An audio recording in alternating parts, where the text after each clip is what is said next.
এই যে আপনারা অনেক সময় বলেন যে কেন বিদেশ চলে যাচ্ছে শুটিং করতে, কারণ আমাদের শুটিং করার মতো জায়গা নাই আসলে।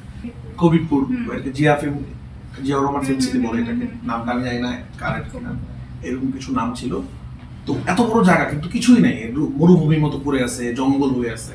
তো ওইরকম জায়গাকে যদি ঠিক করা যায়, সেখানে স্টেশন বানানো যায়, এয়ারপোর্ট বানানো যায়, গ্রাম বানানো যায়, শহর বানানো থাকে, তাহলে অনেক সিনেমা এখানে যায় করবে। এই যে আপনারা অনেক সময় বলেন যে কেন বিদেশ চলে যাচ্ছে শুটিং করতে, কারণ আমাদের শুটিং করার মতো জায়গা নাই আসলে। আপনারা যে আমাদের দর্শকদের সিনেমা চায় আমাদের কাছ থেকে, আমরা দিব কেউ শুটিং করতে পারি না, আমরা মেন রাস্তার মতো শুটিং করা যায় না। তো আমি একটা ফিল্ম সিটি চাই, আমি প্রত্যেকটা জেলায় একটা করে সিনেপ্লেক্স চাই।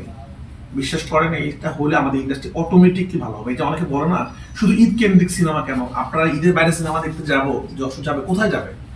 একটা জায়গায় তো সব জায়গায় সিনেমা হল নাই, সিনেমা হল থাকলে সে যাবে। তো প্রতিটা জেলায় একটা করে সিনেপ্লেক্স হোক, আপনারা দেখেন সিনেমা ব্যবসা কোথায় যায়। এবং এখান থেকে অনেক টাকা ট্যাক্স পাবে গভর্নমেন্ট, অনেক টাকা ব্যাট পাবে, অনেক কিছু পাবে। এবং আমরা আমাদের সিনেমা, আমাদের অনেক ভালো ভালো রাইটার আছে, অনেক ভালো ভালো ডিরেক্টর আছে, অনেক ভালো ভালো অভিনেতা অভিনেত্রী আছে। তো আমি বিশ্বাস করি হল যদি প্রতিটা জেলা জেলা হয়, এরা অনেক দিন বলছি, আমার মনে হচ্ছে এই সরকার অনেক নতুন নতুন জিনিস ঘটাচ্ছে, এটাও ঘটাবে। প্রতিটা জেলা জেলা একটা করে সিনেপ্লেক্স যদি হয়, তাহলে আমাদের সিনেমা ইন্ডাস্ট্রি ইনশাআল্লাহ চেঞ্জ হয়ে যাবে।